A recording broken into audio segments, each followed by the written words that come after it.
Hi hello அஸ்ஸலாமு அலைக்கும். Bakery ஸ்டைலில் எப்படி நெய் பிஸ்கெட் வீட்டிலேயே செய்யலாம், வீட்டில் இருக்கக்கூடிய பொருட்கள் வச்சே செய்யலான்றதை பற்றி பார்க்கலாம். அதுக்கு ஒரு மிக்ஸி ஜாரில் 1/2 டம்ளர் சுகர் ஆட் பண்ணி அதை நைஸாக அரைச்சி எடுத்து ஒரு பவுலில் மாற்றிக்கலாம். அது கூடவே 1/2 டம்ளர் நெய் ஊற்றி சுகர் நல்லா கரையிற அளவுக்கு நம்ம ஸ்பூன் வச்சு நல்லா அடிச்சுக்கலாம். அதுக்கப்புறம் அது கூடவே நம்ம 1 டம்ளர் மைதா ஆட் பண்ணுறோம். ஆட் பண்ணி கையை வச்சு நல்லா குலோப்ஜாம் மாவு பிசைகிற மாதிரி நல்லா பிசைங்க, ஸ்மூத்தாக பிசைங்க.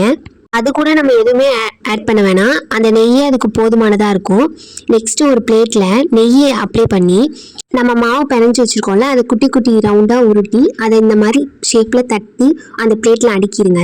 அப்புறம் அடிகனமான ஒரு பெரிய சட்டி, இட்லி சட்டியோ இல்லை ஏதோ ஒரு சட்டி எடுத்து அதுக்குள்ளே இந்த மாதிரி வளையத்தை வச்சு அந்த நம்ம பிளேட்டில் அடுக்கி வச்சுருக்கோம்ல பிஸ்கெட்டு, அதை அது உள்ளே வச்சுருங்க. போட்டு ஒரு 45 மினிட்ஸ் கழிச்சு இந்த மாதிரி தொட்டு பாருங்கள் அது வெந்திருக்கான்னு.